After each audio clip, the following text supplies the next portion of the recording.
आपका complete financial guide your money आपको निवेश और बचत के गुर सिखाने के लिए एक बार फिर हाजिर है। नमस्कार, मैं हूं कविता थपलियाल और आज मेरे साथ है वाइस इन्वेस्ट एडवाइजर्स के हेमंत सिस्टगी। योर मनी की शुरुआत करते हैं आपके सवालों के जवाब ले। उससे पहले आज चर्चा करेंगे होम लोन पर। क्या आपको होम लोन फ्लोटिंग रेट पे लेना चाहिए या फिक्स्ड फ्लोटिंग रेट पे लेना चाहिए? क्या ये सही समय है होम लोन लेने का? बात करते हैं हेमंत सिस्टगी से।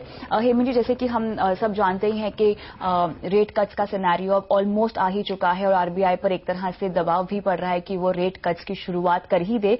ऐसे में अगर किसी को लोन लेना हो तो क्या थोड़ा सा इंतजार करें होम लोन लेने के लिए या ये सही समय है कि आप लोन ले लीजिए?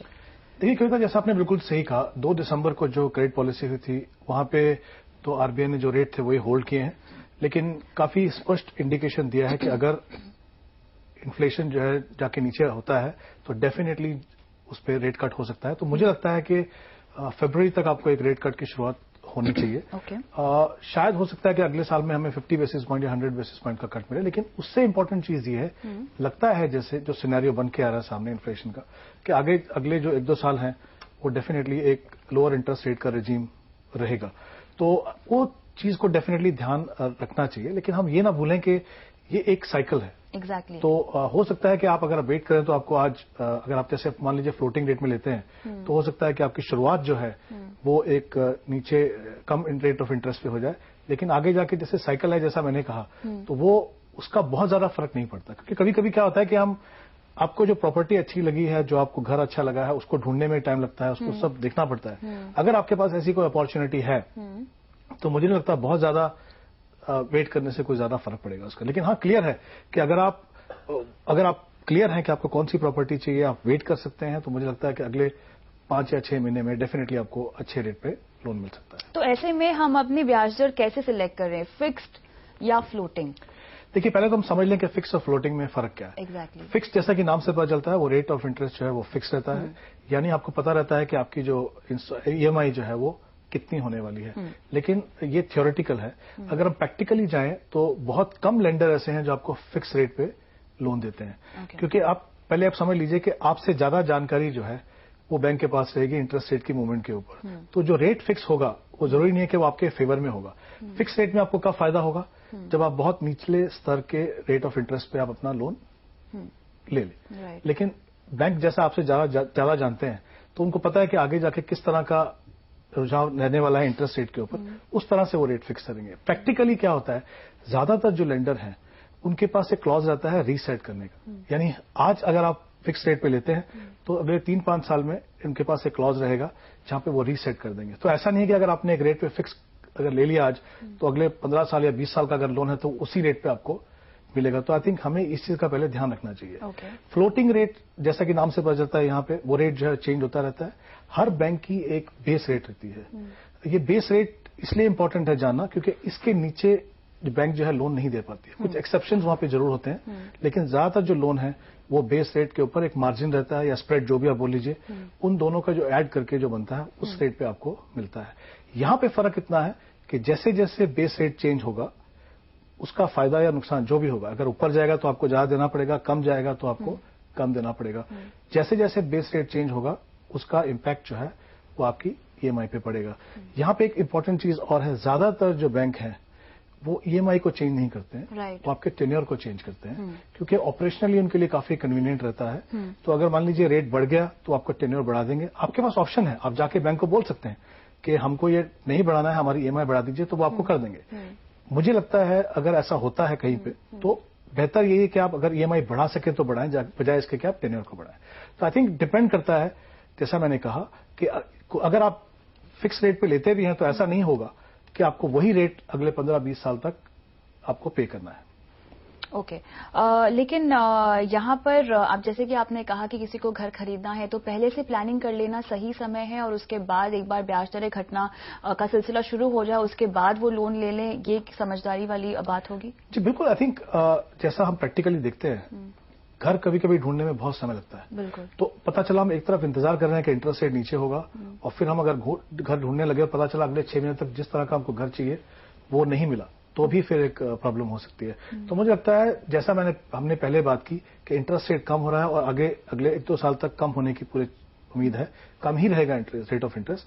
तो अगर आप घर ढूंढना शुरू करें, और आज तो ये पॉसिबल है कि आप एक पहले से अप्रूवल लेके रख सकते हैं कि आपको पता चलेगा कि आपकी एलिजिबिलिटी कितने का लोन आपको मिल सकता है, तो आपको उसकी वेट करने की जरूरत नहीं कि घर आपको कब मिलेगा।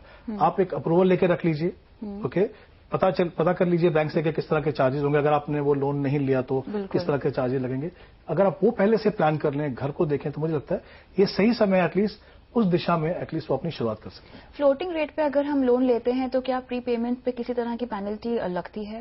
जी नहीं, अच्छी बात यह है कि आरबीआई ने किसी भी पेनल्टी को बैन कर दिया है अभी। तो अगर आप फ्लोटिंग रेट पे लोन लेते हैं, अगर आप प्री पे करते हैं तो आपके ऊपर कोई पेनल्टी नहीं है। लेकिन यहां भी मैं समझा दूं कि जो शुरुआती साल हैं, सबसे ज्यादा जो इंटरेस्ट आपको लगता है वो उन सालों में लगता है। जैसे 5 साल, 10, 15 साल जब देखेंगे, सबसे ज्यादा जो इंटरेस्ट लगेगा आपको पहले 5 साल में लगेगा। तो अगर कहीं भी आपको ये एक पॉसिबिलिटी हो कि आप वो लोन को प्री पे करना चाहें या आपके पास कोई लमसम पैसा आया, तो ये बात ध्यान रखिए कि अगर जितना लेट उसको करेंगे उतना ज्यादा आपको फायदा नहीं होगा। क्योंकि पहले अगर 5 साल में करते हैं तो आपको, क्योंकि जैसा मैंने कहा ज्यादातर जो पैसा है ऑलमोस्ट 85-86% जो है वो पैसा आपको इंटरेस्ट पेमेंट की तरफ चला जाता है। प्रिंसिपल सिर्फ 13-14% जाता है। तो शुरुआत के जो 5 साल है, अगर आपके पास लमसम हो तो डेफिनेटली आपको कुछ पैसा जो है प्री पेमेंट कर देना चाहिए। एग्जैक्टली। और साथ ही यहाँ पे कुछ लोन्स पर बैंक फिक्स्ड और फ्लोटिंग रेट दोनों की सुविधा देते हैं। तो अगर किसी ने इस वक्त फिक्स्ड रेट पे लोन लिया हुआ है, क्या वो स्विच हो सकते हैं फ्लोटिंग रेट पे? जी बिल्कुल स्विच होता है। ये फैसिलिटी है आपके पास, बिना किसी एडिशनल पेमेंट की या चार्जेस के आप डेफिनेटली उसको स्विच कर सकते हैं। और अगर अभी इस वक्त हमें लोन लेना हो तो बेसिकली अवधि आपकी कितनी रखनी चाहिए? ऑब्वियसली आपकी ईएमआई पे करने की क्षमता पे ही आप टेन्योर भी डिसाइड करेंगे, लेकिन अगर रेट कट्स का सिलसिला अगर हम देखें, जैसा कि आपने कहा कि ये बहुत ही सिचुएशनल होता है और बाकी आर्थिक आंकड़ों को देखकर ही डिसाइड होता है, लेकिन ओवरऑल व्यू में आपसे चाहूं कि कितनी अवधि का लोन लेना चाहिए? देखिए, इसमें 2-3 इंपॉर्टेंट फैक्टर है कविता जो आपको देखने हैं। जैसा आपने पहले बात की, जितना लंबा टेन्योर होगा उतना आपको इंटरेस्ट ज्यादा देना पड़ेगा, और जितना कम होगा उतना आपको कम देना पड़ेगा। तो जाहिर सी बात है, पहले आपको ये देखना है कि आपके पास कितनी कैपेबिलिटी है आपकी पे करने के लिए। अगर आपका शॉर्टर टेन्योर है तो डेफिनेटली आपकी ईएमआई जो है वो ज्यादा रहेगी। पहले तो आपको ये देखना है कि आप में उतनी कैपेसिटी है कि आप उतना पैसा पे कर पाएंगे। दूसरा, आपको अपनी पर्सनल सिचुएशन भी देखनी है। मान लीजिए अगर आप सैलरीड क्लास हैं, आप देख लीजिए कि आपके रिटायरमेंट के कितने साल हैं। मान लीजिए अभी रिटायरमेंट के अगर 12 या 15 साल हैं, तो जाहिर सी बात है आप उतना लंबा ना करें तो ज्यादा बेहतर है। अगर आप यंग हैं, क्योंकि जिस तरह के अभी टैक्स बेनिफिट है, तो हो सकता है वहां पे आप लंबी ड्यूरेशन ले लें।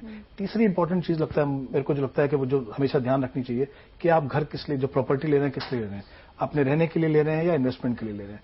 इन्वेस्टमेंट के लिए ले रहे हैं तो मुझे लगता है शॉर्टर ड्यूरेशन रखना चाहिए, क्योंकि अगर हम कैलकुलेट करें ओवर ए लॉन्गर पीरियड तो इंटरेस्ट का अमाउंट काफी ज्यादा होता है। कभी कभी तो हम जितने का घर है उससे ज्यादा हम इंटरेस्ट पे करते हैं। तो आई थिंक ये 2-3 चीजें अपनी सिचुएशन देख के, आपकी कैपेबिलिटी देख के, और आप किस स्टेज पे अपनी लाइफ के, इन तीनों फैक्टर को देख के आपको डिसाइड करना चाहिए कि आपका जो हाउसिंग लोन का टेन्योर है वो कितना हो। क्लियरली। और साथ ही यहाँ पर आप रेट कट्स का फायदा उठा सकते हैं और इसी को ध्यान में रखते हुए फ्लोटिंग रेट पे आप लोन ले सकते हैं। लेकिन ध्यान रखिएगा कि अगर आप लोन लेते हैं तो ये आपके क्रेडिट स्कोर पर भी असर करता है। अगर आपने कोई पेमेंट नहीं की है तो ये आपकी क्रेडिट स्कोरिंग पर जरूर असर करता है। तो उसको ध्यान में रखते हुए भी आप लोन लें। जितना आप पे कर सकते हैं उसी अपनी क्षमता के हिसाब से ही बेसिकली आपको लोन लेना चाहिए। इसी के साथ वक्त हो गया एक ब्रेक का। ब्रेक के बाद जारी है सवाल जवाब का सिलसिला। बने रहे हमारे साथ।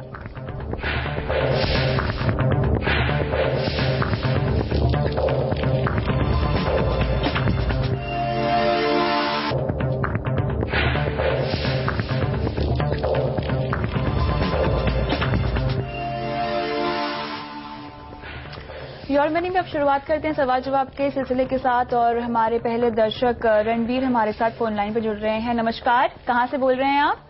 नमस्कार मैडम, मैं लुधियाना से बोल रहा हूँ। जी, आपका सवाल क्या है रणवीर? मेरे पास ना एक मनी बैक LIC की पॉलिसी है। ओके। वो 10 साल से मैं इसमें इन्वेस्ट कर रहा हूँ। अभी 10 साल का, उसको 20 साल का टर्म है, 10 साल और करना है। ओके। इसमें मेरे को 5 साल बाद मनी बैक मिल रहा है। तो 2 मनी बैक मेरे मिल चुके हैं। अभी मैं ये पॉलिसी आगे चालू रखूँ या इसको सरेंडर करवा दूँ या पेड अप करवा दूँ, ये बिल्कुल। और चलिए, सबसे पहले तो आपको बता दें कि इंश्योरेंस में कभी भी इन्वेस्टमेंट नहीं करनी चाहिए, लेकिन क्योंकि आपने ये पॉलिसी ले रखी है, जानते हैं हेमंत से कि आपको क्या करना चाहिए। मनी बैक पॉलिसी उन्होंने ले रखी है, और एक तरह से अगर अच्छी सेविंग आपको करनी हो तो क्या मनी बैक पॉलिसी हम ले सकते हैं एज एन इन्वेस्टमेंट? देखिए, जितने भी जो ट्रेडिशनल टाइप के जो प्लान हैं जनरली, जैसे इन्वेस्टमेंट कम इंश्योरेंस प्लान है, वो हम ज्यादातर जो इन्वेस्टर इसलिए लेते हैं कि उनको लगता है कि कुछ फिक्स रिटर्न हमको मिलेगा और साथ में हमको इंश्योरेंस भी मिल जाएगा। आई थिंक इंपॉर्टेंट चीज समझना यह है कि जो इंश्योरेंस है, इंश्योरेंस पॉलिसी में इंसिडेंटल नहीं होना चाहिए, वो एक्चुअली प्लान होना चाहिए। इसलिए हम हमेशा कहते हैं कि आप जब भी आपको इंश्योरेंस लेना हो तो प्योर रिस्क कवर के पॉइंट ऑफ व्यू से लेना चाहिए। जैसे इन्होंने भी कहा कि इनके पास शायद एक टर्म प्लान भी है इनके पास। आई थिंक ये एक अच्छी बात है कि उन्होंने एक टर्म प्लान लिया हुआ है और उन्होंने कहा कि उनके पास एडिक्वेट है। तो मान के चलें, जैसा हम बोलते हैं कि जितना आपके पास 10 गुना एटलीस्ट आपकी इनकम का होना चाहिए, अगर उनके पास वो इतना कवर है तो एक अच्छी चीज उन्होंने की है कि अपना जो pure risk cover point of view से अपने आप को कवर किया है यहाँ पे। बाकी जो प्लान है, जैसे मनी बैक की हम बात करें, जनरली अट्रैक्शन क्या रहता है कि देखिए हर 5 साल के बाद उनको पैसे मिल रहे हैं, तो लगता है हम किसी भी अगर लमसम खर्चा आएगा तो ले लेंगे। आई थिंक पॉइंट ये है कि जब हम ऐसी प्लान्स को लेते हैं तो हमारा ध्यान जो है वो एब्सोल्यूट अमाउंट के ऊपर जाता है। हम रेट ऑफ रिटर्न नहीं देखते और ना इंश्योरेंस को देखते हैं। ना इंश्योरेंस को देखते हैं, जैसा मैंने कहा, क्योंकि आपको इंसिडेंटल मिल रहा है। अगर आपका 2 लाख का प्लान है तो आपको 2 लाख का इंश्योरेंस मिल रहा है, जिससे आपको कुछ भी किसी भी तरह का रिस्क कवर नहीं मिलने वाला। और दूसरी बात, जैसा मैंने कहा, आप एब्सोल्यूट अमाउंट देख रहे हैं, आपको लग रहा है कि इतना पैसा मिलेगा, मान लीजिए मुझे 50,000 रुपये हर 5 साल का मिलेगा, तो लगता है चलिए लमसम मनी आएगी, कुछ खर्चा कर लेंगे इसमें से। लेकिन हम ये भूल जाते हैं कि 20 साल अगर आप पे कर रहे हैं तो आपको अगर रेट ऑफ इंटरेस्ट 5 या 6% मिल रहा है तो क्या फायदा।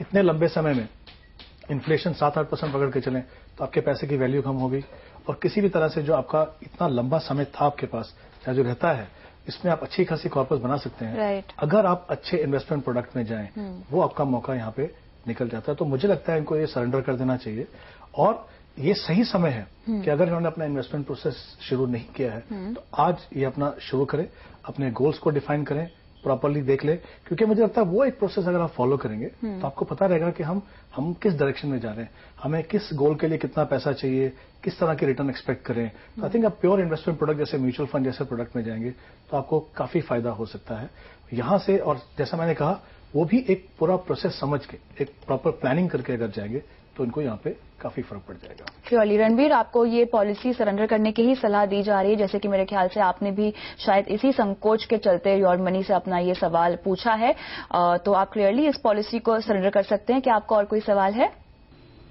मैं ये पैसा किसी ईएलएस में इन्वेस्ट करना चाहता हूँ, तो कोई ईएलएस स्कीम जो जिसमें एक्सपेंस रेशियो कम हो वो बता सकते हैं? क्या आपने अपने लिए कोई इन्वेस्टमेंट पोर्टफोलियो बनाया है कि आपके पोर्टफोलियो में ऑलरेडी कुछ फंड्स हैं? हाँ, वो अलग अलग म्यूचुअल फंड, HDFC, रिलायंस है फंड, बट अभी ईएलएस में इन्वेस्ट करना चाहता हूँ ताकि मेरा टैक्स सेविंग का वो LIC वाला भी बना रहे। बिल्कुल बिल्कुल कर सकते हैं। मेरे ख्याल से हेमंत जी अच्छा चुनाव है इनका, ईएलएस में निवेश करना चाहते हैं टैक्स सेविंग के पर्पज से। जितनी भी ऑप्शन है सेक्शन 80C में अगर हम देखें, पोटेंशियली जो है वो ईएलएस काफी अच्छी है। और सबसे अच्छी बात यह है कि लॉक इन पीरियड सिर्फ 3 साल का रहता है। तो आई थिंक रणबीर, यहाँ पे 2 प्लान आप देख सकते हैं, रिलायंस टैक्स सेवर देख सकते हैं और एक्सिस का लॉन्ग टर्म इक्विटी फंड जो है।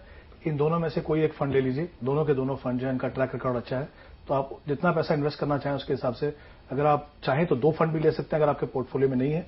आगे जाके इसी पोर्टफोलियो को बिल्डअप करके आप बना सकते हैं। क्लियरली यहाँ पे अच्छा सोचा है आपने रणवीर, आप इंश्योरेंस से पैसे निकाल के क्लियरली इन्वेस्टमेंट इंस्ट्रूमेंट में ही डाल रहे हैं। और आपके साथ साथ तमाम दर्शकों को भी हम यही सलाह देंगे कि इंश्योरेंस में इन्वेस्टमेंट ना करें और रणवीर की तरह अगर आप कर चुके हैं तो पैसे निकालकर आप किसी इन्वेस्टमेंट इंस्ट्रूमेंट में ही पैसे डालें। तो रणवीर, अपनी ईएलएस फंड को जो आपको सजेशन दिया हुआ है उसे अपने पोर्टफोलियो में जोड़ें और अपने निवेश की शुरुआत करें।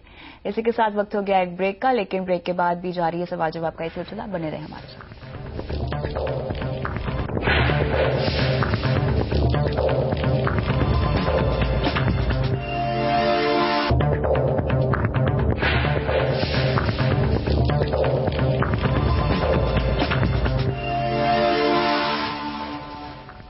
Welcome back. योर मनी में अगला सवाल लेते हैं। गुड़गांव से राम चौहान हमारे साथ फोन लाइन पे है। नमस्कार राम, आपका सवाल क्या है? Good evening madam. Good evening madam, मेरा ये सवाल है कि एक्चुअली पहला सवाल ये है कि I have to LIC। Basically one है LIC मनी बैक पॉलिसी जिसका प्रीमियम है 21,000 पर ईयर, राइट। और दूसरा एक है LIC जीवन आनंद प्रीमियम जिसका प्रीमियम है 25,000 पर ईयर। दूसरा मेरा इन्वेस्टमेंट और है PPF में मैं हर साल बेसिकली 1 लाख रुपए डाल रहा हूँ उसमें पिछले 3 साल से। ओके। इसके अलावा मैं बेसिकली कुछ इक्विटी में इन्वेस्ट करना चाह रहा था।